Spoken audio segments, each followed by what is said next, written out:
السلام عليكم ورحمة الله وبركاته.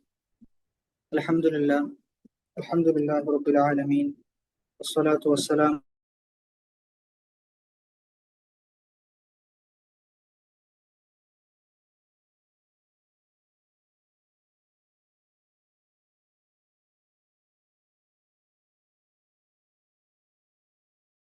കാത്തു സൂക്ഷിക്കുവാൻ കഠിനമായി പരിശ്രമിക്കണമേ എന്ന് സ്വന്തത്തെ മറക്കാതെ നിങ്ങൾ ഓരോരുത്തരെയും ഓർമ്മപ്പെടുത്തുകയാണ്, വസിയത്ത് ചെയ്യുകയാണ്. റബ്ബ് അനുഗ്രഹിക്കുമാറാകട്ടെ. എന്ന ഇബ്നുൽ ഖയ്യിം റഹിമഹുള്ളയുടെ വളരെ പ്രശസ്തമായ ഗ്രന്ഥത്തിന്റെ 7ാമത്തെ ദർസിലാണുള്ളത്. അല്ലാഹു സുബ്ഹാനഹു വ തആല ഇത് പൂർത്തീകരിക്കാനുള്ള തൗഫീഖ് നമുക്ക് ഏവർക്കും പ്രദാനം ചെയ്യുമാറാകട്ടെ. കഴിഞ്ഞ ക്ലാസ്സിൽ സൂചിപ്പിച്ചതുപോലെ തന്നെ ഇന്നത്തെ ഫസ്ല് എന്നുള്ളത് പ്രാർത്ഥിക്കുന്ന സമയത്ത് ചില കാര്യങ്ങൾ ശ്രദ്ധിച്ചു കഴിഞ്ഞാൽ അവന്റെ പ്രാർത്ഥന പെട്ടെന്ന് തന്നെ സ്വീകരിക്കുകയും ഉടനെ ഉത്തരം കിട്ടുന്ന ഒരവസ്ഥാവിശേഷം ഉണ്ടാകും. അപ്പൊ അതിന് സഹായിക്കുന്ന കാര്യങ്ങൾ എന്തൊക്കെയെന്നുള്ളതാണ്. വെറുതെ പ്രാർത്ഥിക്കുകയല്ല, മറിച്ച് പ്രാർത്ഥിക്കുന്ന സമയത്ത് കൃത്യമായി എന്തൊക്കെ കാര്യങ്ങൾ ശ്രദ്ധിക്കണമോ അതൊക്കെ ശ്രദ്ധിച്ച് പ്രാർത്ഥിക്കുമ്പോഴാണ് പ്രാർത്ഥനയുടെ യഥാർത്ഥ ഫലം ലഭിക്കുക എന്നുള്ളതാണ്. ഇബ്നുൽ ഖയ്യിം റഹിമഹുള്ള അതിലേക്കാണ് ഇനി സൂചന നൽകുന്നത്. ആ കാര്യം ശ്രദ്ധിച്ചു കഴിഞ്ഞാൽ അദ്ദേഹം പറയുന്നത് പ്രാർത്ഥന എന്തായാലും അല്ലാഹു സുബ്ഹാനഹു വ തആല സ്വീകരിക്കും എന്ന് വിശേഷിപ്പിക്കുന്നുണ്ട്. ഫസ്ലുൻ, അടുത്ത ഒരു ഫസ്ലിലേക്കാണ് പ്രവേശിക്കുന്നത്. വഇദാ ജമഅ അദ്ദുആഉ ഹുദൂറൽ ഖൽബി വജംഇയ്യതഹു ബികുല്ലിയതിഹി അലൽ മത്ലൂബ് وصادف وقتا من أوقات الإجابة الستة وهي الثلث الأخير من الليل وعند الأذان وبين الأذان والإقامة وأدبار الصلوات المكتوبات وعند صعود الإمام يوم الجمعة على المنبر حتى تقضى الصلاة وآخر ساعات بعد العصر من ذلك اليوم وصادف خشوعا في القلب وانكسارا بين يدي الرب وذلا له وتضرعا ورقة واستقبل الداعي القبلة وكان على طهارة ورفع يديه إلى الله تعالى وبدأ بحمد الله والثناء عليه ثم ثنى بالصلاة على محمد عبده ورسوله صلى الله عليه وسلم ثم قدم بين يدي حاجته التوبة والاستغفار ثم دخل على الله وألح عليه في المسألة وتملقه ودعاه رغبة ورهبة وتوسل إليه بأسمائه وصفاته وتوحيده وقدم بين يدي دعائه صدقة فإن هذا الدعاء ഇതുവരെ പറഞ്ഞത് വിശേഷണമാണ്, ഒരു പ്രാർത്ഥനയ്ക്ക് ഉണ്ടാകേണ്ട വിശേഷം. എന്നിട്ട് അദ്ദേഹം പറയാണ്, ഇബ്നുൽ ഖയ്യിം റഹിമഹുള്ള പറയാണ്, فإن هذا الدعاء തീർച്ചയായും ഈ പ്രാർത്ഥന ലാ യകാദു യുറദ്ദു അബദ, ഒരിക്കലും അല്ലാഹു തടയുകയില്ല, ഒരിക്കലും അല്ലാഹു സ്വീകരിക്കാതിരിക്കുകയില്ല. വലാ സിയമ ഇൻ സാദഫൽ അദ്ഇയ അല്ലതി അഖ്ബറ നബി സല്ലല്ലാഹു അലൈഹി വസല്ലം അൻ മദിന്നത്തുൽ ഇജാബ, പ്രത്യേകിച്ചും പ്രാർത്ഥനയോടൊപ്പം സല്ലല്ലാഹു അലൈഹി വസല്ലം പഠിപ്പിച്ച സമയങ്ങളുണ്ട്. സമയങ്ങളുമായി പ്രാർത്ഥന യോജിച്ചു കഴിഞ്ഞാൽ പ്രാർത്ഥന ഒരിക്കലും തള്ളപ്പെടുകയില്ല. അതല്ല, പ്രാർത്ഥിക്കുന്ന സമയത്ത് അള്ളാഹുവിന്റെ ഏറ്റവും ഉന്നതമായ നാമങ്ങൾ അൽ അസ്മാ ഉൽ ഹുസ്നയിൽ അഅളമായ അൽ അസ്മാ ഉൽ ഹുസ്ന അത് വെച്ചുകൊണ്ട് ഒരാൾ പ്രാർത്ഥിച്ചാൽ അവന്റെ പ്രാർത്ഥനക്ക് ഉത്തരം കിട്ടുമെന്ന് റസൂലുള്ളാഹി സ്വല്ലല്ലാഹു അലൈഹി വസല്ലം പഠിപ്പിച്ചു തന്നിട്ടുണ്ട്. അപ്പൊ അതുകൊണ്ട് ഈ കാര്യങ്ങൾ ശ്രദ്ധിച്ചാൽ അവന്റെ പ്രാർത്ഥന സ്വീകരിക്കുമെന്നാണ് പറയുന്നത്.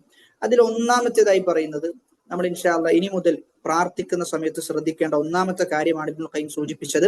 വഇദാ ജമഅ അദ്ദുആഉ ഹുദൂറൽ ഖൽബി, ഹുദൂറുൽ ഖൽബാണ് ഒന്നാമത്തെ വിഷയം. ഹുദൂറുൽ ഖൽബ് എന്ന് പറയുമ്പോൾ ഹൃദയ സാന്നിധ്യം ഉണ്ടാകണം. പ്രാർത്ഥിക്കുന്ന സമയത്ത് എന്താണ് പ്രാർത്ഥിക്കുന്നത് എന്ന കൃത്യമായ ബോധ്യം നമുക്കുണ്ടാകണം. അതായത് മനസ്സ് ആ പ്രാർത്ഥനയോട് ഇണങ്ങിയിരിക്കണം. നമ്മുടെ മനസ്സ് എവിടെയാണ്, നമ്മൾ പ്രാർത്ഥനയുടെ വചനങ്ങൾ ഇങ്ങനെ ചൊല്ലുന്നുണ്ട്, എന്നാൽ മനസ്സ് മറ്റു പല സ്ഥലങ്ങളിലുമാണ് എങ്കിൽ നമ്മുടെ പ്രാർത്ഥന തടയപ്പെടാൻ അത് കാരണമാകും. അപ്പൊ അതുകൊണ്ട് ഒന്നാമതായി ഇപ്പോഴും നമ്മൾ ശ്രദ്ധിക്കേണ്ടത് നമ്മളെപ്പോഴും വളരെ ശ്രദ്ധാപൂർവം നമ്മെ തന്നെ ഓർമ്മപ്പെടുത്തേണ്ട വിഷയമാണ്. പ്രാർത്ഥിക്കുമ്പോൾ ശ്രദ്ധ ഉണ്ടാകണം, ഉണർവുണ്ടാകണം. ഞാൻ പ്രാർത്ഥിക്കുകയാണ് എന്ന ബോധ്യം ഉണ്ടാകണം. അള്ളാഹുവിന്റെ മുന്നിലാണ് ഞാൻ പ്രാർത്ഥിക്കുന്നത് എന്ന ബോധ്യം കൂടി നമ്മൾ ചേർത്ത് വെച്ചുകൊണ്ട് പ്രാർത്ഥിക്കണം. അപ്പൊ നമ്മുടെ മനസ്സ് വളരെ ശുദ്ധമായിരിക്കണം, നമ്മുടെ ഹൃദയം അത് വളരെ ശ്രദ്ധയോടുകൂടി അള്ളാഹുവിലേക്ക് തിരിക്കാൻ സാധിക്കണം എന്നുള്ളതാണ്. ഹൃദയം അശ്രദ്ധമായി പോകരുത്. ഹൃദയം അശ്രദ്ധമായി പോയി കഴിഞ്ഞാൽ അള്ളാഹു പ്രാർത്ഥന സ്വീകരിക്കുക. അതുകൊണ്ട് ഒന്നാമത്തേത് ഹുദൂറുൽ ഖൽബ്, ഹൃദയത്തിന്റെ സാന്നിധ്യമാണ്. രണ്ടാമത്തേത് അലൽ മത്ലൂബ്, എന്തൊരു കാര്യമാണോ അവൻ തേടുന്നത് ആ കാര്യം കൃത്യമായി അവന്റെ മനസ്സിലേക്ക് കൊണ്ടുവന്നുകൊണ്ട് അള്ളാഹുവിനോട് തേടണം എന്നുള്ളതാണ്. നമ്മൾ എന്തെങ്കിലും ഒരു ആവശ്യം അള്ളാഹുവിനോട് തേടുമ്പോൾ ആ ആവശ്യം നമ്മുടെ മനസ്സിൽ കൊണ്ടുവന്നുകൊണ്ട് അള്ളാഹുവിനോട് തേടാൻ നമുക്ക് സാധിക്കാം. അതാണ് രണ്ടാമത്തെ നിബന്ധനയായി പറയുന്നത്. ഒന്നാമത്തേത് ഹുദൂറുൽ ഖൽബാണ്. രണ്ടാമത്തേത് നമ്മൾ തേടുന്ന കാര്യം, ആ തേടുന്ന കാര്യത്തെ കുറിച്ച് നമുക്ക് കൃത്യമായ ബോധ്യം ഉണ്ടാകണം. ഈ രണ്ട് കാര്യങ്ങളാണ് നമ്മൾ പ്രാർത്ഥിക്കുമ്പോൾ പരമപ്രധാനമായും ശ്രദ്ധിക്കേണ്ടത്. ഇനി നമ്മൾ ശ്രദ്ധിക്കേണ്ട കുറച്ച് കാര്യങ്ങൾ കൂടിയുണ്ട്. നബി സല്ലല്ലാഹു അലൈഹി വസല്ലമ ചില സമയങ്ങൾ പറഞ്ഞിട്ടുണ്ട്. ആ സമയങ്ങൾ ശ്രദ്ധിച്ചാൽ പ്രാർത്ഥന സ്വീകരിക്കപ്പെടുമെന്ന് പറയുന്നുണ്ട്. 6 സമയങ്ങളാണ്. എപ്പോഴും ഈ 6 സമയങ്ങൾ നമ്മുടെ മനസ്സിൽ പോകണം. 6 സമയങ്ങൾ നമ്മൾ ഉപയോഗപ്പെടുത്തണം. പലപ്പോഴും നമ്മൾ വേവലാതികൾ പറയുന്നുണ്ട് പ്രാർത്ഥന സ്വീകരിക്കപ്പെടുന്നില്ല എന്ന്. പക്ഷേ പ്രാർത്ഥന ഏറ്റവും കൂടുതൽ സ്വീകരിക്കപ്പെടാൻ ഉതകുന്ന സമയം നബി സല്ലല്ലാഹു അലൈഹി വസല്ലമ പഠിപ്പിച്ചു തന്നിട്ടുണ്ട്. അപ്പൊ അതുകൊണ്ട് ആ സമയം നമ്മൾ പ്രതീക്ഷിച്ച് ആ സമയം കാത്തു നിന്നുകൊണ്ട് അള്ളാഹുവിനോട് തേടുക എന്നുള്ളത് 6 സമയങ്ങളാണ്. അതിൽ ഒന്നാമത്തേതും ഏറ്റവും അഫ്ദലായ സമയവും അസ്തുലുസുൽ അഖീറു മിനൽ ലൈലി, രാത്രിയുടെ അവസാനത്തെ സമയം. രാത്രിയുടെ അവസാനത്തെ സമയം ആരെങ്കിലും ഒരാൾ കൃത്യമായി ഉപയോഗപ്പെടുത്തി കഴിഞ്ഞാൽ അവന്റെ പ്രാർത്ഥന അള്ളാഹു സ്വീകരിക്കും. രണ്ടാമത്തേത് വഇൻദൽ അദാൻ, ബാങ്കിന്റെ സന്ദർഭം. മൂന്നാമത്തേത് വബൈനൽ അദാനി വൽ ഇഖാമ, ബാങ്കിന്റെയും ഇഖാമത്തിന്റെയും ഇടയിലുള്ള സമയം. ഇവിടെ രണ്ടാമത്തെ സമയവും മൂന്നാമത്തെ സമയവും തമ്മിൽ വ്യത്യാസമുണ്ട്. ചില ആളുകളെങ്കിലും അത് മനസ്സിലാക്കാതെ പോകാറുണ്ട്. ഇൻദൽ അദാൻ, ബാങ്കിന്റെ സമയം എന്നതുകൊണ്ട് ഉദ്ദേശിക്കുന്നത് ബാങ്ക് കഴിഞ്ഞ തൊട്ടുടനെയാണ്. ബാങ്ക് കഴിഞ്ഞു, ബാങ്കിന് ശേഷമുള്ള പ്രാർത്ഥന ചൊല്ലി എന്നിട്ട് ഉടനെ തന്നെ പ്രാർത്ഥിക്കുക, അതാണ് ബാങ്കിന്റെ സന്ദർഭത്തിലുള്ള പ്രാർത്ഥന. എന്നാൽ ബാങ്കിന്റെയും ഇഖാമത്തിന്റെയും ഇടയിലുള്ള പ്രാർത്ഥന, ആ സമയത്ത് പ്രാർത്ഥിക്കുന്ന പ്രാർത്ഥന എന്ന് പറയുന്നത് ബാങ്ക് കൊടുത്തു കഴിഞ്ഞ് കുറച്ച് സമയം കഴിഞ്ഞ് എന്നാൽ ഇഖാമത്തിലേക്ക് എത്തിയിട്ടില്ല, അങ്ങനെയുള്ള സമയമാണ് വബൈനൽ അദാനി വൽ ഇഖാമ. അതുകൊണ്ട് 2 സമയവും വ്യത്യാസമുണ്ട്. പല ആളുകൾക്കും ബാങ്കിന്റെ തൊട്ട് ശേഷമുള്ള സമയം പല ആളുകളും ഉപയോഗപ്പെടുത്താറില്ല. അപ്പൊ നമ്മൾ ഉപയോഗപ്പെടുത്തേണ്ട സമയമാണ്. നമ്മൾ പ്രാർത്ഥിക്കുന്നു, ദുആ ചൊല്ലുന്നു ബാങ്കിന് ശേഷമുള്ള, എന്നിട്ട് തൊട്ടുടനെ തന്നെ നമുക്ക് വേണ്ട ആവശ്യങ്ങൾ അള്ളാഹുവിനോട് തേടുന്നു. അത് കഴിഞ്ഞിട്ട് തേടുന്നത് അത് അൽ അദാനു വൽ ഇഖാമ, ബാങ്കിന്റെയും ഇഖാമത്തിന്റെയും ഇടയിലുള്ള സമയത്തിലേക്കാണ് ചേർത്തപ്പെടുക. അപ്പൊ അതുകൊണ്ട് 3 സമയങ്ങളാണ് സൂചിപ്പിച്ചത്. ഒന്ന് രാത്രിയുടെ അവസാനത്തെ സമയം, മറ്റൊന്ന് ബാങ്കിന്റെ സന്ദർഭം, 3 ബാങ്കിന്റെയും ഇഖാമത്തിന്റെയും ഇടയിലുള്ള ആ സമയം. അടുത്തൊന്ന് വഅദ്ബാരി സ്വലവാത്തിൽ മക്തൂബ, 4-ാമത്തേത് 5 വഖത്ത് നിസ്കാരത്തിന് ശേഷമുള്ള സമയം.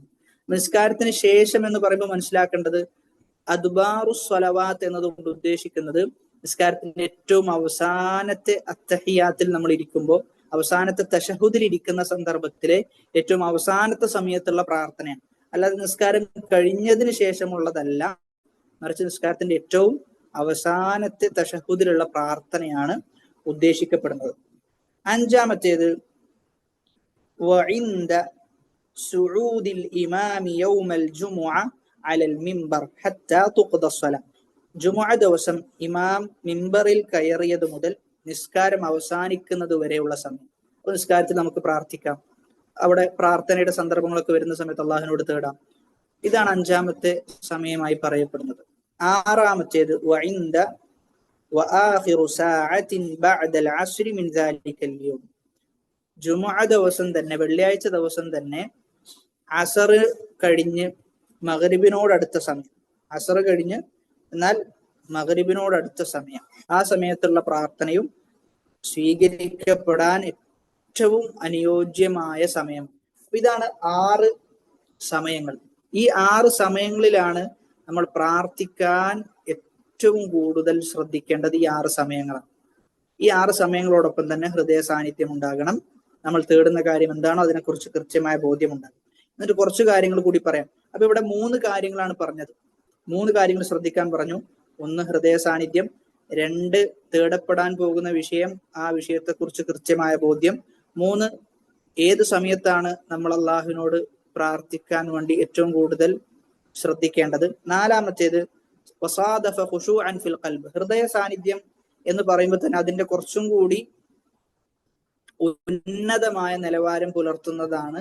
നമ്മുടെ ഹൃദയം നല്ല പേടി ഉണ്ടാകണം, ഹൃദയത്തിന് അങ്ങേയറ്റത്തെ ഖുശൂ ഉണ്ടാകണം. ഖുശൂ ഉണ്ടായിക്കഴിഞ്ഞാൽ അല്ലാഹു സുബ്ഹാനഹു വ തആല ആ പ്രാർത്ഥന സ്വീകരിക്കും എന്ന് പറയുന്നുണ്ട്. അപ്പൊ ഖുശൂഅോട് കൂടിയിട്ടായിരിക്കണം പ്രാർത്ഥിക്കേണ്ടത്.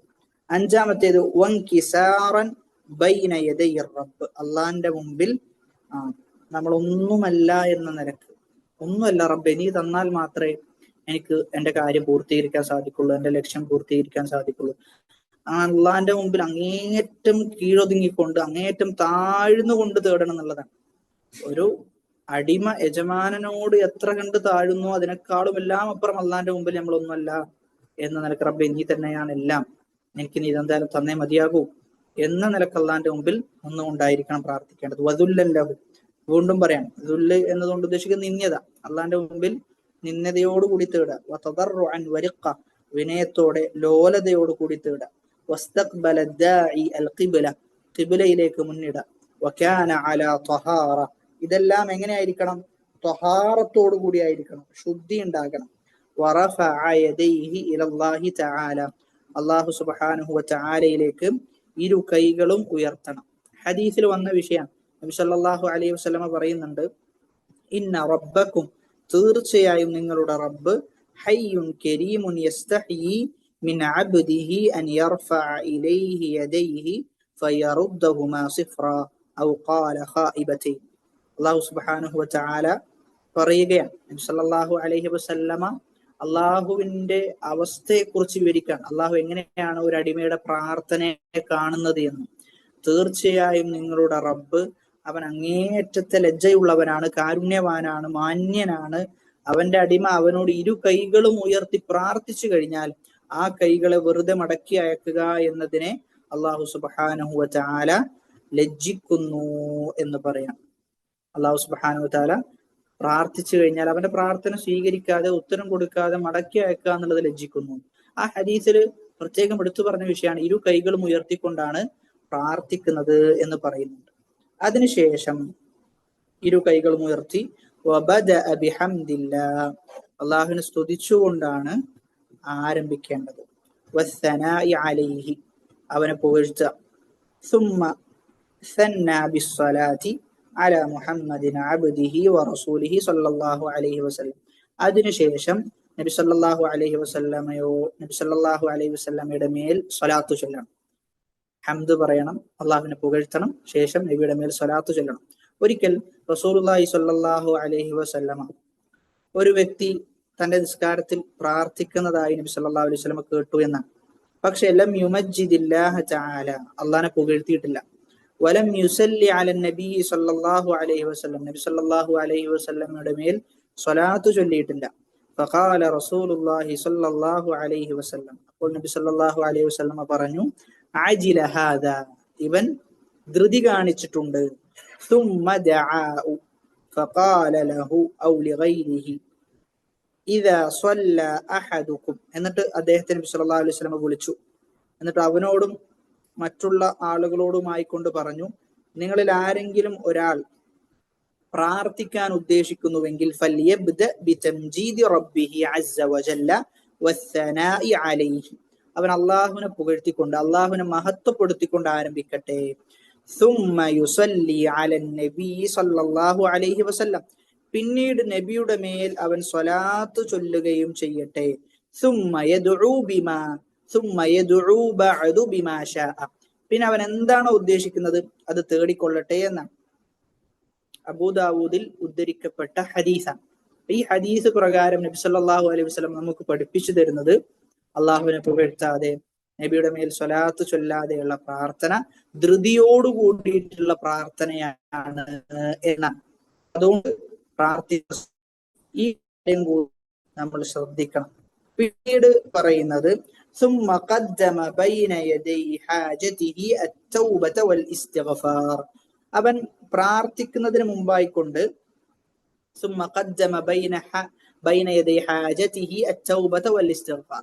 നമ്മളൊരു കാര്യം തേടാൻ പോകാൻ ഹംദ് പറഞ്ഞു, സ്വലാത്ത് പറഞ്ഞു, അങ്ങനൊക്കെ പറഞ്ഞിട്ട് നമ്മുടെ ആവശ്യം തേടുന്നതിന് മുമ്പ് നമ്മൾ ചെയ്യേണ്ടത് നമ്മൾ തൗബ ചെയ്യാം. അള്ളാഹുവിനോട് പൂർണ്ണമായ നിലക്ക് തൗബ ചെയ്തുകൊണ്ടാണ് ആരംഭിക്കേണ്ടത്.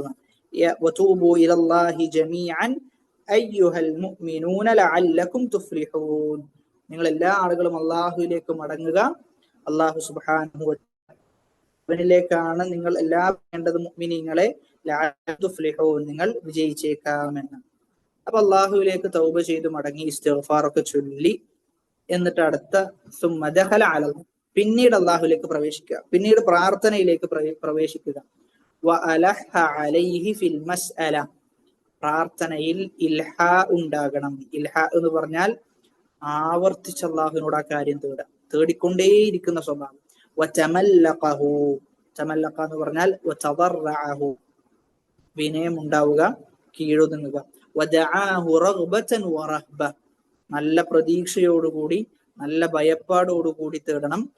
പിന്നീട് വതവസ്സല ഇലൈഹി ബിഅസ്മാഇഹി വസിഫാതിഹി വതൗഹീദിഹി, അള്ളാഹുവിന്റെ നാമഗുണ വിശേഷണങ്ങളെ കൊണ്ട് തൗഹീദിനെ കൊണ്ട് തവസ്സുലാക്കിക്കൊണ്ട് അള്ളാഹുവിനോട് പ്രാർത്ഥിക്കണം. വഖദ്ദമ ബൈന യദൈ ദുആഇഹി സ്വദഖ, പ്രാർത്ഥിക്കുന്നതിന് തൊട്ട് മുമ്പ് അവൻ സ്വദഖ കൊടുക്കണം എന്ന് പറയാം. അപ്പൊ ഇവിടെ ഭയപ്പാടോടുകൂടി പ്രാർത്ഥിക്കണം, പ്രതീക്ഷയോടുകൂടി പ്രാർത്ഥിക്കണം എന്നൊക്കെ പറയുന്നത് എന്തിന്റെ അടിസ്ഥാനത്തിലാണ്? സൂറത്തുൽ അംബിയയിലെ 90-ാമത്തെ ആയത്തിൽ അള്ളാഹു പറയാണ്, ഇന്നഹും കാനൂ യുസാരിഊന ഫിൽ ഖൈറാത്തി വയദ്ഊനനാ റഗബൻ വറഹബ, അവർ നന്മകളിൽ മുന്നേറുന്ന ആളുകളാണ്. അവർ അള്ളാഹുവിനോട് പ്രാർത്ഥിക്കുന്നത് എങ്ങനെയാണ്? റഗബൻ വറഹബ, പേടിച്ചുകൊണ്ടാണ്, ഭയപ്പാടോട് കൂടിയിട്ടാണ് അവർ അള്ളാഹുവിനോട് പ്രാർത്ഥിക്കുന്നത്. വകാനൂ ലനാ ഖാശിഈൻ, അവര് നമ്മോട് ഭയങ്കര പേടിയുള്ള ആളുകളാണ് എന്ന് അള്ളാഹു പറയാം. അള്ളാഹുവിന്റെ നാമഗുണ വിശേഷണങ്ങളെ കൊണ്ട് തവസ്സുൽ ചെയ്ത് പ്രാർത്ഥിക്കണം എന്ന് പറയുന്നത് സൂറത്തുൽ ഇസ്രായിലെ 110-ാമത്തെ ആയത്തിന്റെ അടിസ്ഥാനത്തിലാണ്.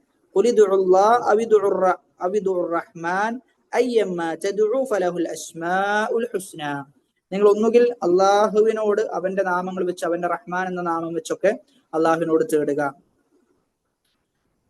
ഏത് നാമങ്ങളെ കൊണ്ട് തേടിയാലും എല്ലാം അള്ളാഹുവിന്റെ നാമങ്ങളാണ്, അത് അത്യുന്നതമാണ് എന്ന് പഠിപ്പിക്കാം. അപ്പൊ അതുകൊണ്ട് അള്ളാഹിന്റെ നല്ല നാമങ്ങളുണ്ട്, ആ നാമങ്ങൾ മുൻനിർത്തിക്കൊണ്ട് പ്രാർത്ഥിക്കുക. അതേപോലെ തന്നെ തൗഹീദ് മുൻനിർത്തിക്കൊണ്ടും പ്രാർത്ഥിക്കുക. തൗഹീദ് മുൻനിർത്തിക്കൊണ്ട് പ്രാർത്ഥിക്കുക എന്ന് പറയുമ്പോൾ ലാ ഇലാഹ ഇല്ലാ അൻത സുബ്ഹാനക ഇന്നി കുൻതു മിനൽ ളാലിമീൻ, ഇങ്ങനെയുള്ള പ്രാർത്ഥനകൾ. അതേപോലെ തന്നെ അല്ലാഹുമ്മ അൻത റബ്ബി ലാ ഇലാഹ ഇല്ലാ അൻത ഖലഖതനി വഅന അബ്ദുക എന്നിങ്ങനെയുള്ള സയ്യിദുൽ ഇസ്തിഗ്ഫാർ, ഇതൊക്കെ തൗഹീദിൽ അധിഷ്ഠിതമായ പ്രാർത്ഥനയാണ്. എന്നിട്ട് പറയുന്ന എന്താ? ഇതൊക്കെ ശ്രദ്ധിക്കണം എന്നാണ്. ഈ പറയുന്ന കാര്യങ്ങളൊക്കെ ശ്രദ്ധിച്ചിട്ട് പ്രാർത്ഥനയിലേക്ക് ഇതുവരെ എത്തിയിട്ടില്ല. എന്നിട്ടോ സ്വദഖ കൊടുക്കണം. തഖ്ദീമുസ് സ്വദഖതി ബൈന യദൈ, ഇതിന് പ്രത്യേകം ഹദീസുകൾ നബി സല്ലല്ലാഹു അലൈഹി വസല്ലമയിൽ നിന്ന് ഉദ്ധരിക്കപ്പെട്ടു വന്നിട്ടില്ല. മറിച്ച് നന്മ ചെയ്യുക എന്നതിന്റെ അടിസ്ഥാനത്തിലാണ്. സ്വദഖയെ കുറിച്ച് പറയുന്നത് തുത്ഫിഉ ഗളബർ റബ്ബ്, അള്ളാഹുവിന്റെ കോപത്തെ കെടുത്തിക്കളയുന്നതാണ് സ്വദഖ. അപ്പൊ പ്രാർത്ഥിക്കുമ്പോൾ അവനെ സംബന്ധിച്ചിടത്തോളം അള്ളാഹുവിന്റെ കോപം ഇല്ലാതിരിക്കാൻ, അള്ളാഹു ആ പ്രാർത്ഥന പെട്ടെന്ന് സ്വീകരിക്കാൻ വേണ്ടിയിട്ടൊക്കെ അവനെന്ത് ചെയ്യാം? സ്വദഖ കൊടുക്കാമെന്ന്. അപ്പൊ ഇവിടെ നമ്മൾ മനസ്സിലാക്കേണ്ടത്, പ്രാർത്ഥിക്കുന്നതിന് മുമ്പ് പോയിട്ട് നമ്മൾ സ്വദഖ കൊടുക്കണം എന്നല്ല ഇവിടെ ഉദ്ദേശം. മറിച്ച് സ്വദഖ കൊടുക്കുന്ന ആളായിരിക്കണം, സ്വദഖ കൊടുക്കുന്ന ഒരു സ്വഭാവം നമുക്കുണ്ടാകണം, സുന്നത്തായ കർമ്മങ്ങൾ ചെയ്യുന്ന ഒരു അടിമയായിരിക്കണം എന്നതാണ് ഇതിന്റെ ഉദ്ദേശം. അതല്ലാതെ നമ്മൾ പ്രാർത്ഥിക്കാൻ പോകുന്ന സമയത്ത് നമ്മൾ സ്വദഖ എടുത്തു വെച്ച് സ്വദഖ കൊടുക്കുക എന്നല്ല ഉദ്ദേശം. മറിച്ച് നമ്മൾ സ്വദഖ, നിത്യവും സ്വദഖ കൊടുക്കുന്ന ഒരു സ്വഭാവം നമുക്കുണ്ടാകണം എന്നാണ് ഈ പറഞ്ഞതിന്റെ ഉദ്ദേശമായിട്ട് നമ്മൾ മനസ്സിലാക്കേണ്ടത്. അപ്പൊ ഇങ്ങനെ പ്രാർത്ഥിച്ചാലാണ് പ്രാർത്ഥന സ്വീകരിക്കുക എന്നാണ് ഇബ്നുൽ ഖയ്യിം റഹിമഹുല്ലാ വിശേഷിപ്പിക്കുന്നത്. അപ്പൊ ഈ കാര്യങ്ങളൊക്കെ ശ്രദ്ധിച്ചുകൊണ്ട് നമ്മൾ പ്രാർത്ഥിച്ചാൽ നമ്മുടെ പ്രാർത്ഥന സ്വീകരിക്കും. അത് ഓരോന്നും എണ്ണി പറയണം. ഒന്നും കൂടി, ഒന്നാമത്തേത് ഹുദൂറുൽ ഖൽബ്, ഹൃദയ സാന്നിധ്യം. രണ്ടാമത്തേത് അവൻ തേടാൻ പോകുന്ന ആവശ്യം അത് അവന്റെ മനസ്സിലേക്ക് കൊണ്ടുവന്ന് അത് കൃത്യമായി മനസ്സിൽ ലക്ഷ്യം വെച്ചുകൊണ്ട് തേടുക.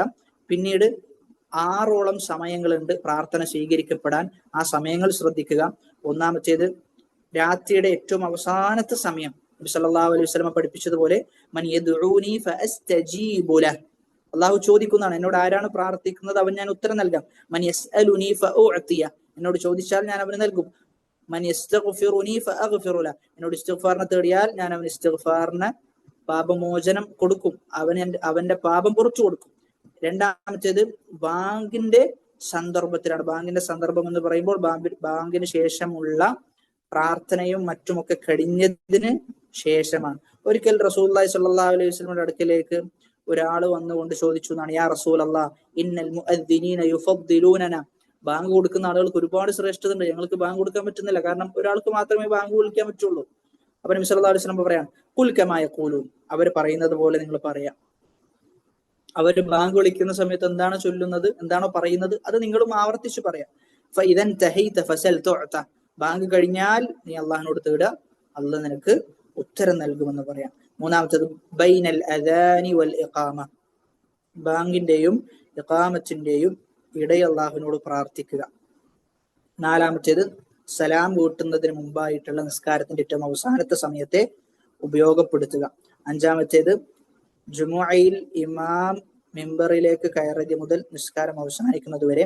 ആറാമത്തേത് ജുമുഅ ദിവസം മഗ്രിബിനോടടുത്ത അസറിന്റെ സമയം, ആ സമയത്ത്, അതായത് പ്രത്യേകം ഹദീസിൽ വന്ന വിഷയമാണ്, ജുമുഅ ദിവസം ഒരു സമയമുണ്ട്, ആരെങ്കിലും ആ സമയത്ത് ഉപയോഗപ്പെടുത്തി കഴിഞ്ഞാൽ അവന്റെ പ്രാർത്ഥന എന്തായാലും സ്വീകരിക്കുന്നുള്ളത്. ഖുശൂ ഉണ്ടാകണം, അള്ളാഹുവിന്റെ മുമ്പിൽ ഒന്നുമല്ല എന്ന തോന്നലുണ്ടാകണം, ഖിബലയിലേക്ക് മുന്നിടണം, അവന്റെ ഇരു കൈകളും ഉയർത്തണം, അള്ളാഹുവിനെ സ്തുതിക്കണം, നബി സല്ലല്ലാഹു അലൈഹി വസല്ലമയുടെ മേലിൽ സ്വലാത്ത് ചൊല്ലണം, തൗബ ഇസ്തിഗ്ഫാർ ഇതൊക്കെ തേടണം. എന്നിട്ടാണ് അവൻ പ്രാർത്ഥനയിലേക്ക് പ്രവേശിക്കേണ്ടത്. പ്രാർത്ഥനയിലേക്ക് പ്രവേശിച്ചു കഴിഞ്ഞാൽ ആ കാര്യം ആവർത്തിച്ച് അള്ളാഹിനോട് തേടണം. വിനയമുണ്ടാകണം, പേടി ഉണ്ടാകണം, പ്രതീക്ഷ ഉണ്ടാകണം, അള്ളാഹുവിന്റെ നാമഗുണ വിശേഷണങ്ങൾ വെച്ചുകൊണ്ട് അള്ളാഹുവിനോട് തേടണം, അവന്റെ തൗഹീദിനെ മുൻനിർത്തണം, സുന്നത്തായ കർമ്മങ്ങൾ ചെയ്യാൻ വേണ്ടി പരിശ്രമിക്കണം. ഇങ്ങനെ പ്രാർത്ഥിച്ചു കഴിഞ്ഞാലാണ് അവന്റെ പ്രാർത്ഥന സ്വീകരിക്കുക എന്ന് ഇബ്നുൽ ഖയ്യിം റഹിമഹുല്ലാഹ് പറയാം. അപ്പൊ അതുകൊണ്ട് ഇനി മുതൽ പ്രാർത്ഥിക്കുമ്പോൾ ഈ കാര്യങ്ങളൊക്കെ ശ്രദ്ധിച്ചുകൊണ്ട് നമ്മൾ പ്രാർത്ഥിക്കാൻ ശ്രമിച്ചു കഴിഞ്ഞാൽ നമ്മുടെ പ്രാർത്ഥനക്ക് പെട്ടെന്ന് തന്നെ ഉത്തരം കിട്ടുന്ന അവസ്ഥകൾ ഉണ്ടാകും. ശേഷം ഇബ്നുൽ ഖയ്യിം റഹിമഹുല്ലാഹ് ചർച്ചക്ക് കൊണ്ടുവരുന്ന വിഷയം, നമ്മളിവിടെ നാമഗുണവിശേഷണങ്ങളെ മുൻനിർത്തണം, തൗഹീദിനെ മുൻനിർത്തണം എന്നൊക്കെ പറഞ്ഞല്ലോ.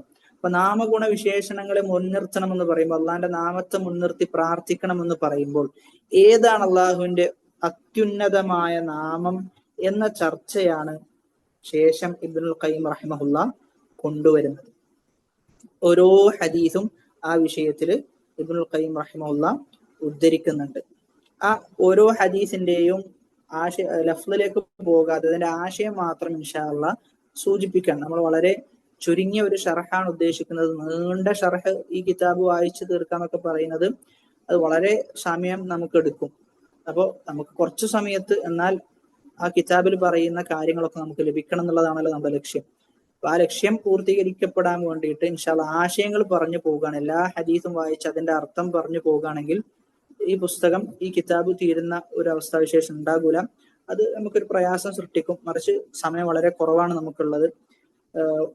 മറ്റു പല അറിവിന്റെ ശാഖകളും നമുക്ക് കരസ്ഥമാക്കാനുണ്ട്. അതുകൊണ്ട് ചുരുങ്ങിയ സമയത്ത് ഒരുപാട് നേടുക എന്നുള്ളതാണ് ലക്ഷ്യം വെക്കുന്നത്. അപ്പൊ അള്ളാഹുവിന്റെ അത്യുന്നതമായ നാമം ഏത് എന്ന് ഹദീസുകൾ പരിശോധിച്ചു നോക്കുമ്പോൾ പല ഹദീസുകളും പല നാമങ്ങളെയും സൂചിപ്പിക്കുന്നുണ്ട്. അതിൽ ഖിലാഫ് ഉണ്ട് എന്നാണ് പറഞ്ഞതിന്റെ ചുരുക്കം. നല്ല ഇഖ്തിലാഫ് ആ വിഷയത്തിലുണ്ട്. പക്ഷേ ചില ഹദീസുകൾ മുൻനിർത്തിക്കൊണ്ട് ചില പണ്ഡിതന്മാർ അതിനെ കാറ്റഗറി ആക്കി തിരിച്ചിട്ടുണ്ട്. ഏതാണ് ആദ്യം വരുന്നത്, ഏതാണ് പിന്നീട് വരുന്നത്. അപ്പൊ അവരുടെ അഭിപ്രായം ഉന്നയിക്കുന്ന സന്ദർഭത്തിൽ ഏറ്റവും കൂടുതൽ സാധ്യത പറയുന്നത് ഒന്ന് അള്ളാഹു എന്ന നാമമാണ്. യാ റബ്ബ് എന്ന് തേടുന്നതിന് പകരം അള്ളാഹുവേ എനിക്ക് നൽകണ യാ അള്ളാഹ് എന്ന് മുൻനിർത്തി തേടുക, അതാണ് ഒന്ന്. രണ്ടാമത്തേത് അൽ ഹയ്യു അൽ ഖയ്യൂം എന്ന അള്ളാഹുവിന്റെ നാമമാണ്. ഇബ്നുൽ ഖയ്യിം റഹിമഹുല്ലാഹ് അദ്ദേഹം തർജീഹ് ചെയ്യുന്നത്, പ്രബലപ്പെടുത്തുന്നത് അള്ളാഹുവിന്റെ അത്യുന്നതമായ നാമങ്ങളിൽ അദ്ദേഹം എണ്ണുന്നത് അൽ ഹയ്യു അൽ ഖയ്യൂം എന്ന നാമമാണ്. എന്നാൽ ചില ആളുകൾ അള്ളാഹു എന്ന നാമത്തെയും എണ്ണിയിട്ടുണ്ട്. ഞാൻ പറഞ്ഞു ആ ഹദീസിലേക്ക് നമ്മൾ കിടക്കുന്നില്ല.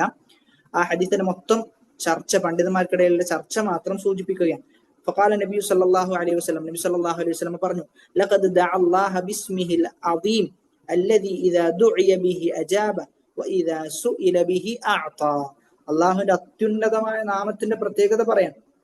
അതുമൂലം തേടിക്കഴിഞ്ഞാൽ അവന് ഉത്തരം കിട്ടും, അതുമൂലം ചോദിച്ചാൽ അവന്റെ ചോദ്യത്തിന് അള്ളാഹു മറുപടി കൊടുക്കും എന്നാണ് പറയുന്നത്. അപ്പൊ പ്രാർത്ഥിക്കുന്ന സമയത്ത് അള്ളാഹു എന്ന നാമവും അൽ ഹയ്യു അൽ ഖയ്യൂം എന്ന നാമവും നമ്മളെപ്പോഴും അത് വെച്ചുകൊണ്ട് അൽ ഹയ്യു അൽ ഖയ്യൂം, ഹയ്യുൽ ഖയ്യൂമായ റബ്ബേ, അള്ളാഹുവേ എന്നിങ്ങനെ വെച്ചുകൊണ്ട് നമ്മുടെ ആവശ്യങ്ങൾ തേടുക എന്നുള്ളതാണ് നമ്മൾ ചെയ്യേണ്ടത്. അതിൽ തന്നെ തൗഹീദ് മുൻനിർത്തിക്കൊണ്ട് പ്രാർത്ഥിക്കുക എന്നതിന്റെ ഉദ്ദേശം എന്താ? ഇപ്പൊ നാമങ്ങളെ കുറിച്ച് നമ്മൾ പറഞ്ഞു. നാമങ്ങളെ മുൻനിർത്തി പ്രാർത്ഥിക്കുക എന്ന് പറയുമ്പോൾ ഏത് നാമവും നമുക്ക് ഉപയോഗപ്പെടുത്താം. ഏറ്റവും മുൻനിരയിലുള്ള നാമങ്ങൾ നമ്മൾ സൂചിപ്പിച്ചു. അടുത്തത് തൗഹീദ് മുൻനിർത്തിക്കൊണ്ട് പ്രാർത്ഥിക്കുക എന്ന വിഷയമാണ്. അവിടെ ഇബ്നുൽ ഖയ്യിം റഹ്മത്തുള്ളാഹി ഒരു ഹദീസ് കൊടുക്കുന്നത് ഇമാം തിർമിദി റഹ്മത്തുള്ളാഹിയും മുസ്തദ്റക്കിൽ ഇമാം ഹാക്കിം റഹിമഹുല്ലയും ഒക്കെ ഉദ്ധരിച്ച ഹദീസാണ്. സഅദ് ബിൻ അബി വഖാസ് റളിയല്ലാഹു അൻഹു നബി സല്ലല്ലാഹു അലൈഹി വസല്ലമയെ തൊട്ട് ഹദീസ് ഉദ്ധരിക്കുന്നു. ഖാല നബി സല്ലല്ലാഹു അലൈഹി വസല്ലം ദഅവതു ദിന്നൂൻ ഇദാ ദഅ വഹുവ ഫീ ബത്നിൽ ഹൂത്. യൂനുസ് നബി അലൈഹി സ്വലാത്തു വസ്സലാം അദ്ദേഹം മത്സ്യത്തിന്റെ വയറ്റിലായിരിക്കെ പ്രാർത്ഥിച്ച പ്രാർത്ഥന, ലാ ഇലാഹ ഇല്ലാ അൻത സുബ്ഹാനക ഇന്നി കുൻതു മിനൽ ളാലിമീൻ. ഈ പ്രാർത്ഥനയെ കുറിച്ച് നബി സല്ലല്ലാഹു അലൈഹി വസല്ലം പറയാണ്. ഈ പ്രാർത്ഥന പറഞ്ഞിട്ട് തൊട്ടുടനെ പറയുന്നത് ഇന്നഹു ലം യദ്ഉ ബിഹാ മുസ്ലിമുൻ ഫീ ഷൈഇൻ ഖത്തു ഇല്ല ഇസ്തജാബ അല്ലാഹു ലഹു. ഒരാൾക്ക് ഒരു ആവശ്യമുണ്ട്, അവൻ ഈ പ്രാർത്ഥന പ്രാർത്ഥിച്ചതിന് ശേഷമാണ് ആ ആവശ്യം അള്ളാഹുവിനോട് ഉയർത്തുന്നതെങ്കിൽ അള്ളാഹു എന്തായാലും സ്വീകരിക്കുന്നു. അള്ളാഹു സ്വീകരിക്കാതിരിക്കുകയില്ല എന്നാണ് പറയുന്നത്. 3 കാര്യങ്ങളാണ് ആ പ്രാർത്ഥനയിൽ അടങ്ങിയിട്ടുള്ളത്. ഒന്ന്, അള്ളാഹുവിന്റെ നാമത്തെ മുൻനിർത്തിയിട്ടുണ്ട്. രണ്ടാമത്തേത്, അള്ളാഹുവിനെ എല്ലാ മോശത്തരങ്ങളിൽ നിന്നും ഉയർത്തുന്നുണ്ട്. സുബ്ഹാനക്, അള്ളാഹു ഇനി അത്യുന്നതനാണ്. മൂന്നാമത്തേത് അൽ ഇഅ്തിറാഫു ബിത്തഖ്സീർ, ഞങ്ങളൊന്നുമല്ല റബ്ബേ, ഞങ്ങൾ ഒരുപാട് തെറ്റുകൾ ചെയ്തിട്ടുണ്ട് എന്ന് അള്ളാഹുവിനോട് ഏറ്റു പറയാം. അതാണ് ഇന്നി കുൻതു മിനൽ ളാലിമീൻ. അപ്പൊ തൗഹീദ് ഉൾക്കൊണ്ടിട്ടുണ്ട് എന്ന് പറയുമ്പോൾ, തൗഹീദ് ഉൾപ്പെടുത്തി പ്രാർത്ഥിക്കണമെന്ന് പറയുമ്പോൾ, നമ്മൾ പ്രാർത്ഥിക്കുന്ന സമയത്ത് ലാ ഇലാഹ ഇല്ലാ അൻത സുബ്ഹാനക ഇന്നി കുൻതു മിനൽ ളാലിമീൻ, റബ്ബേ ഇന്ന കാര്യം എനിക്ക് നേടിത്തരണേ, എനിക്കത് എളുപ്പമാക്കി തരണേ എന്ന് ആ ആയത്ത്, ആ ദുആ ചൊല്ലിയതിനു ശേഷം നമ്മുടെ പ്രാർത്ഥിക്കുക എന്നുള്ളതാണ്. അതേ വിഷയത്തിൽ, ആ പ്രാർത്ഥനയുടെ വിഷയത്തിൽ തന്നെ ചില ഹദീസുകൾ ഉദ്ധരിക്കപ്പെട്ടിട്ടുണ്ട്. ആ ഹദീസ് ദഈഫാണ്. ആ ഹദീസിൽ ചില ശ്രേഷ്ഠതകൾ പറയുന്നുണ്ട്. ചില പണ്ഡിതന്മാർ അത് തസ്ഹീഹ് ചെയ്തിട്ടുണ്ട്, സ്വഹീഹാണെന്ന് പറഞ്ഞിട്ടുണ്ട്. ഇമാം അൽബാനി റഹ്മത്തുള്ളാഹി പോലുള്ള ആളുകൾ, അല്ലാഹു യർഹമു, അദ്ദേഹം ദഈഫാണ് എന്നാണ് രേഖപ്പെടുത്തിയിട്ടുള്ളത്. ഞാൻ പറയുന്നത് ആ പ്രാർത്ഥന നമ്മൾ ഷെയർ ചെയ്യുന്ന സമയത്തൊക്കെ നമ്മൾ ശ്രദ്ധിക്കണം. ദഈഫിന്റെ ഗണത്തിലാണ് ഉൾപ്പെടുത്തിയിട്ടുള്ളത്. ഫഅയ്യുമാ മുസ്ലിമിൻ ദആ ബിഹാ ഫീ മർദിഹി 40 മറ. ആ പ്രാർത്ഥനയെ കുറിച്ച് പറയണം. ആരെങ്കിലും ഒരാൾ ആ പ്രാർത്ഥന 40 വട്ടം പറഞ്ഞാൽ ഫമാത ഫീ മർദിഹി ദാലിക ഉഅതിയ അജ്റ ഷഹീദ്, അവൻ മരണപ്പെട്ടു കഴിഞ്ഞാൽ ഷഹീദിന്റെ പ്രതിഫലം രേഖപ്പെടുത്തും. ഏത് പ്രാർത്ഥന? ലാ ഇലാഹ ഇല്ലാ അൻത സുബ്ഹാനക ഇന്നി കുൻതു മിനൽ ളാലിമീൻ വഇൻ ബറഅ മഗ്ഫൂറൻ ലഹു. ഇനി അവന് ആ രോഗം അത് ശിഫയായി, ആ രോഗത്തിൽ നിന്ന് അവൻ രക്ഷപ്പെടുകയാണെങ്കിൽ അവൻ രക്ഷപ്പെടുന്നത് അവന്റെ പാപങ്ങളെല്ലാം പൊറുക്കപ്പെട്ട നിലയിലാണ്. അതേ രോഗത്തോടുകൂടി മരിക്കുകയാണെങ്കിൽ അവന് ഷഹീദിന്റെ പ്രതിഫലം കിട്ടും. ഇത് പ്രാർത്ഥിക്കേണ്ട 40 ദിവസമാണെന്ന്. പക്ഷെ ഈ ഹദീസ് ദുർബലമാണ്. ഹദീസ് ദുർബലമാണ് എന്ന് പറയാൻ വേണ്ടിയിട്ടാണ് സൂചിപ്പിച്ചത്. മറ്റൊന്ന്, നബി സല്ലല്ലാഹു അലൈഹി വസല്ലമ പ്രാർത്ഥിക്കാറുണ്ടായിരുന്ന സ്വഹീഹായി ഉദ്ധരിക്കപ്പെട്ടു വന്ന ഹദീസാണ്. മനുഷ്യനാണ്, നമുക്ക് ചിലപ്പോൾ വിഷമങ്ങൾ ഉണ്ടാകും, പ്രയാസങ്ങൾ ഉണ്ടാകും. അപ്പൊ സ്വാഭാവികമായിട്ടും നമ്മൾ ചെയ്യാറുള്ളത് എന്താ? നമ്മളത് നമ്മുടെ അടുത്തുള്ള കൂട്ടുകാരനോട് ഷെയർ ചെയ്യും, അല്ലെങ്കിൽ നമ്മുടെ കുടുംബക്കാരനോട് ഷെയർ ചെയ്യും, അല്ലെങ്കിൽ നമ്മുടെ ഭർത്താവിനോട്, അല്ലെങ്കിൽ ഭാര്യയോടൊക്കെ നമ്മൾ ഷെയർ ചെയ്യും. പക്ഷെ നബി സല്ലല്ലാഹു അലൈഹി വസല്ലം നബി സല്ലല്ലാഹു അലൈഹി വസല്ലം ചെയ്യാറുണ്ടായിരുന്നു, എന്തെങ്കിലും വിഷമം ഉണ്ടായ, പ്രയാസം ഉണ്ടായ ഉടനെ പ്രാർത്ഥിക്കുന്ന. നമ്മൾ എപ്പോഴും ചെയ്യേണ്ടത് അതാണ്. അതായത് ശർഈയായ വസായിലുകൾ, മാർഗങ്ങളാണ് നമ്മൾ ആദ്യം സ്വീകരിക്കേണ്ടത്. കാരണം ശർഈയായ മാർഗങ്ങൾ നമ്മൾ സ്വീകരിച്ചു കഴിഞ്ഞാൽ, കാരണം ശർഈയായ മാർഗങ്ങൾക്ക് പൂർണ്ണമായ നിലക്ക് നമുക്ക് സമാധാനം നൽകാൻ പറ്റുള്ളൂ. ബാക്കി ഏതൊരാൾക്കും നമ്മുടെ പ്രയാസം നമ്മൾ അനുഭവിക്കുന്ന രൂപത്തിൽ എന്തായാലും മനസ്സിലാക്കാൻ പറ്റൂല. നമ്മൾ അനുഭവിക്കുന്ന അതേ തോതിൽ നമ്മുടെ വിഷമവും പ്രയാസവും ഒക്കെ മനസ്സിലാക്കാൻ സാധിക്കുക നമ്മെ സൃഷ്ടിച്ച, നമ്മെ പരിപാലിക്കുന്ന നമ്മുടെ റബ്ബിനാണ്. അതുകൊണ്ട് ആ റബ്ബിലേക്കാണ് നമ്മുടെ വിഷമവും പ്രയാസവും ആദ്യം നമ്മൾ തിരിച്ചുവിടേണ്ടത്. അങ്ങനെ തിരിച്ചു വിട്ടു കഴിഞ്ഞാൽ പിന്നീട് എപ്പോഴും നമുക്ക് റബ്ബിനോടെ പറയാൻ തോന്നുള്ളൂ, സൃഷ്ടികളോട് നമുക്ക് പറയാൻ തോന്നുകയില്ല. റബ്ബിനോട് പറഞ്ഞാൽ തന്നെ നമുക്കത് മതിയാകുന്ന ഒരു അവസ്ഥയുണ്ടാകും. സല്ലല്ലാഹു അലൈഹി വസല്ലമ അങ്ങനെ ആയിരുന്നു എന്നാണ് നബിയുടെ ജീവിതം മൊത്തം നമുക്ക് പഠിപ്പിച്ചിരുന്നത്. അപ്പോൾ അന്ന റസൂലുള്ളാഹി സ്വല്ലല്ലാഹു അലൈഹി വസല്ലമ കാന യഖൂലു ഇൻദൽ കർബ്, റസൂലിന് പ്രയാസം ഉണ്ടാകുമ്പോൾ നബി പറയാറുണ്ടായിരുന്നു. ഇമാം ബുഖാരിയും മുസ്ലിമും ഉദ്ധരിച്ച ഹദീസാണ്. ലാ ഇലാഹ ഇല്ലല്ലാഹുൽ അദീമുൽ ഹലീം, ലാ ഇലാഹ ഇല്ലല്ലാഹ് റബ്ബുൽ അർശിൽ അദീം, ലാ ഇലാഹ ഇല്ലല്ലാഹ് റബ്ബുസ് സമാവാതി വറബ്ബുൽ അർദി വറബ്ബുൽ അർശിൽ കരീം. ഇത് നബി ഇങ്ങനെ അള്ളാഹിനോട് ചോദിച്ചുകൊണ്ടേയിരിക്കുന്ന, ഇതിങ്ങനെ പ്രാർത്ഥിച്ചുകൊണ്ടേയിരിക്കുന്ന. അപ്പൊ എന്തെങ്കിലും കെർബുണ്ടായ, വിഷമുണ്ടായാൽ നമ്മൾ ചെയ്യേണ്ടത് ഇത് അള്ളാഹുവിനോട് ചോദിച്ചുകൊണ്ടേയിരിക്കുക എന്നുള്ളതാണ്. ഇങ്ങനെ അള്ളാഹുവിനോട് ആവർത്തിച്ച് പറഞ്ഞുകൊണ്ടേയിരിക്കാം. ഒന്നാലോചിച്ച് നോക്ക്, വിഷമുണ്ടായിട്ട് പ്രയാസം ഉണ്ടായിട്ട് നമ്മൾ എപ്പോഴെങ്കിലും ഇങ്ങനെ ചൊല്ലിയിട്ടുണ്ടോ? വളരെ കുറവാണ്. ചില ആളുകൾക്ക് ഇത്തരം പ്രാർത്ഥനകൾ തന്നെ അറിയില്ല എന്നുള്ളതാണ്. അപ്പൊ അതുകൊണ്ട് ഇത്തരം പ്രാർത്ഥനകൾ നമ്മൾ പഠിക്കണം. ഖർബിന്റെ സന്ദർഭത്തിൽ നമ്മൾ ചൊല്ലണം. ഈ പ്രാർത്ഥനയുടെ പ്രത്യേകത എന്ന് വെച്ചാൽ തൗഹീദാണ് പ്രാർത്ഥന മുഴുവൻ. തൗഹീദാണ് പ്രാർത്ഥന മുഴുവനും. തൗഹീദാണ് നമുക്ക് ഏറ്റവും കൂടുതൽ സമാധാനം നൽകേണ്ടതും. സമാധാനവും തൗഹീദിൽ തന്നെയാണുള്ളത് എന്ന് മറ്റൊരു ഹദീസ്, സ്ഥിരപ്പെട്ട ഒരു ഹദീസ്, നബി സല്ലല്ലാഹു അലൈഹി വസല്ലമ പറയുകയാണ്, മാ അസ്വാബ അഹദൻ ഖത്തു ഹമ്മുൻ വലാ ഹുസ്നുൻ, ഒരാൾക്കും ഒരു പ്രയാസവും ഒരു ദുഃഖവും ബാധിച്ചിട്ടില്ല. ഫഖാല, അവൻ ബാധിച്ചപ്പോൾ പറഞ്ഞു, അല്ലാഹുമ്മ ഇന്നി അബ്ദുക ഇബ്നു അബ്ദിക ഇബ്നു അമതിക നാസിയതി ബിയദിക മാദിൻ ഫിയ ഹുക്മുക അദ്ലുൻ ഫിയ ഖദാഉക അസ്അലുക അല്ലാഹുമ്മ ബികുല്ലി ഇസ്മിൻ ഹുവ ലക സമ്മൈത ബിഹി നഫ്സക ഔ അല്ലംതഹു അഹദൻ മിൻ ഖൽഖിക ഔ അൻസൽതഹു ഫി കിതാബിക ഔ ഇസ്തഅ്സർത ബിഹി ഫി ഇൽമിൽ ഗൈബി عندك أن تجعل القرآن العظيم ربيع قلبي ونور صدري وجلاء حزني وذهاب همي إلا أذهب الله عز وجل همه وحزنه وأبدله مكانه فرحا. വളരെ നല്ല പ്രാർത്ഥനയാണ്. അതിന്റെ ആശയവും അർത്ഥവും തന്നെ നമുക്ക് ഒരുപാട് പഠിക്കാനുള്ളതാണ്. പക്ഷെ അത് നിങ്ങൾ പഠിക്കുകയും മനസ്സിലാക്കുകയും ചെയ്യണം. പ്രാർത്ഥനയിൽ ഉൾക്കൊണ്ടിട്ടുള്ളത് 4 പ്രധാനപ്പെട്ട കാര്യങ്ങളാണ്. ഒന്നാമത്തേത് അത്തൗഹീദാണ്. രണ്ടാമത്തേത് അൽ ഈമാനു ബിൽ ഖദർ, ഖദറിലുള്ള വിശ്വാസം. എന്താ പറയുന്നത്? റബ്ബേ, എല്ലാം നീയാണെന്നാണ്. എന്റെ ജീവിതത്തിലുള്ള എല്ലാം നീയാണ് നടപ്പിൽ വരുത്തുന്നത്. എനിക്കുണ്ടായ പ്രയാസങ്ങളും ദുഃഖങ്ങളും സന്തോഷങ്ങളും എല്ലാം നിന്റെ ഖദറിന്റെ അടിസ്ഥാനത്തിലാണ്. അള്ളാഹുവിന്റെ ഖദറിനെ മനസ്സിലാക്കലാണ് ചെയ്യുന്നത്. അപ്പൊ സമാധാനം മനസ്സിലേക്ക് ഉണ്ടാകും. മൂന്നാമത്തേത് മഅരിഫത്തു അസ്മാഇല്ല, അള്ളാഹുവിന്റെ നാമഗുണ വിശേഷണങ്ങളെ കുറിച്ച് ഇതില് പ്രതിപാദിക്കുന്നുണ്ട്. നാലാമത്തേത് അൽ ഇനായത്തു ബിൽ ഖുർആൻ, ഖുർആനുമായി നമ്മൾ ബന്ധപ്പെടണം. ഈ പ്രാർത്ഥന അടങ്ങിയിട്ടുള്ള ഈ 4 കാര്യങ്ങൾ നമ്മൾ ജീവിതത്തിൽ കൊണ്ടുവന്നാൽ നമ്മുടെ ജീവിതത്തിൽ സമാധാനം ഉണ്ടാകും. ഒന്ന് തൗഹീദാണ്, രണ്ടാമത്തെ ഖദറിലുള്ള വിശ്വാസമാണ്, മൂന്നാമത്തെ അള്ളാഹിന്റെ നാമങ്ങളെ കുറിച്ചുള്ള പഠനമാണ്, നാലാമത്തേത് ഖുർആനുമായി അങ്ങേറ്റത്തെ ബന്ധം. ഖുർആൻ ചില ആളുകൾക്ക് ഓതൽ പ്രയാസം ഉള്ള ആളുകളുണ്ട്. അവരെന്താ ചെയ്യേണ്ടതെന്ന് വെച്ചാൽ അവർ കേൾക്കണം, നല്ലവണ്ണം കേൾക്കണം. കേട്ട് കഴിഞ്ഞാൽ നമ്മുടെ ഹൃദയം ശുദ്ധിയാകും. നമുക്ക് ചില വീഡിയോസ് ഒക്കെ നമ്മൾ കാണാറുണ്ട്. ഒരു വെള്ളം, മോശമായ വെള്ളം, ആ വെള്ളത്തിലേക്ക് നല്ല വെള്ളം ഒഴിക്കുന്നു. അങ്ങനെ കുറെ കഴിയുമ്പോൾ എന്ത് ചെയ്യും? അതിങ്ങനെ ശുദ്ധിയായി വരും. അതുപോലെയല്ല, അതിനേക്കാളും അപ്പുറം നമ്മുടെ ഹൃദയം എന്ത് ചെയ്യും? ഖുർആൻ ഇങ്ങനെ കേൾക്കുന്നത് മൂലം ശുദ്ധിയായിക്കൊണ്ടേയിരിക്കും. പതുക്കെ പതുക്കെ പതുക്കെ എന്ത് ചെയ്യും?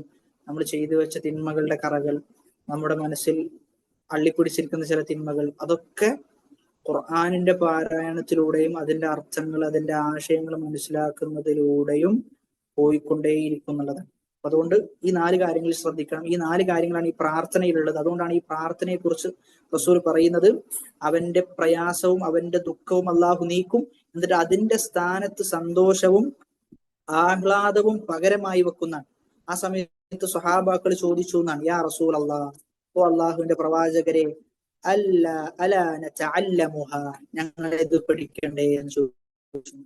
അവൻ നബി പറഞ്ഞു കൊടുക്കാൻ, ബല യംബഗി ലിമൻ സമിഅഹാ അൻ യതഅല്ലമഹ, അത് കേട്ട ആളുകൾക്കെല്ലാം പഠിക്കുന്ന നിർബന്ധമാണ്. അത് കേട്ട ആളുകളെല്ലാം പഠിച്ചിരിക്കണം എന്ന് നബി സല്ലല്ലാഹു അലൈഹി വസല്ലം പഠിപ്പിക്കാൻ. അപ്പൊ നമ്മളൊക്കെ ആ പ്രാർത്ഥന പഠിക്കാൻ വേണ്ടി പരിശ്രമിക്കണം എന്നുള്ളതാണ്. അപ്പൊ ഇതാണ് ആ ഫസ്ലിൽ ഇബ്നുൽ ഖയ്യിം റഹിമഹുല്ലാഹ് സൂചിപ്പിക്കുന്നത്. അപ്പൊ അൽഹംദുലില്ലാഹ്, പ്രാർത്ഥിക്കുന്ന സമയത്ത് എന്തൊക്കെ കാര്യങ്ങളാണ് ശ്രദ്ധിക്കേണ്ടത് എന്ന് നമ്മൾ മനസ്സിലാക്കി. അള്ളാഹുവിന്റെ അത്യുന്നതമായ നാമങ്ങൾ ഏതൊക്കെ എന്ന് തിരിച്ചറിഞ്ഞു. അതോടൊപ്പം തന്നെ റസൂലുള്ളാഹി സ്വല്ലല്ലാഹു അലൈഹി വസല്ലം തന്റെ സ്വഹാബാക്കൾക്ക് പഠിപ്പിച്ചു കൊടുത്ത ദുഃഖത്തിന്റെ സന്ദർഭത്തിൽ പ്രാർത്ഥിക്കേണ്ട വളരെ പ്രധാനപ്പെട്ട 2 പ്രാർത്ഥനകളും സൂചിപ്പിക്കുകയുണ്ടായി. ഇതാണ് ഈ ഫസ്ലിൽ നമുക്ക് മനസ്സിലാക്കാനുള്ളത് ഇൻഷാ അള്ളാഹ്. ഇനി അടുത്ത ഒരു പുതിയ ഒരു ഫസ്ലാണ്. വളരെ പ്രധാനപ്പെട്ട ചില കാര്യങ്ങളാണ് ആ ഫസ്ലിൽ സൂചിപ്പിക്കുന്നത്. അതായത് ചില ആളുകൾ പ്രാർത്ഥിക്കുന്ന സമയത്ത് ആളുകൾക്ക് തോന്നും ഞാൻ പ്രാർത്ഥിച്ചത് സ്വീകരിക്കപ്പെട്ടിട്ടുണ്ട്, സ്വീകരിക്കാൻ കാരണമായത് ഇന്ന കാരണമാണ് എന്ന് തോന്നും. പക്ഷെ ആ കാരണം ആര് പഠിപ്പിച്ചതായിരിക്കൂല, അള്ളാഹുവോ റസൂലോ പഠിപ്പിച്ചതല്ല. പക്ഷെ അവന്റെ എക്സ്പീരിയൻസിലൂടെ തോന്നിയതായിരിക്കാം. അപ്പൊ അങ്ങനെ എക്സ്പീരിയൻസിൽ തോന്നിയത് പറയാൻ പാടുണ്ടോ? ഈ എക്സ്പീരിയൻസിൽ തോന്നുക എന്ന് പറയുന്നത് എന്താണ്, അതിന്റെ ഉദ്ദേശം എന്താണ് എന്നിങ്ങനെയുള്ള വളരെ പ്രധാനപ്പെട്ട വിശ്വാസപരമായ കാര്യങ്ങളാണ് ഇനി സൂചിപ്പിക്കാൻ പോകുന്നത്. ചില ആളുകൾ വിമർശിക്കാറുണ്ട്, അള്ളാഹു എന്തായാലും വിധിച്ചതല്ലേ, പിന്നെ എന്തിനു പ്രാർത്ഥിക്കണം എന്നൊക്കെ ചോദിക്കുന്ന ആളുകളുണ്ട്. അപ്പൊ അത്തരം സംശയങ്ങൾ, ചില അഖദിയായ വിശ്വാസപരമായ മസലകളൊക്കെയാണ് ചർച്ചയിലേക്ക് കൊണ്ടുവരുന്നത്.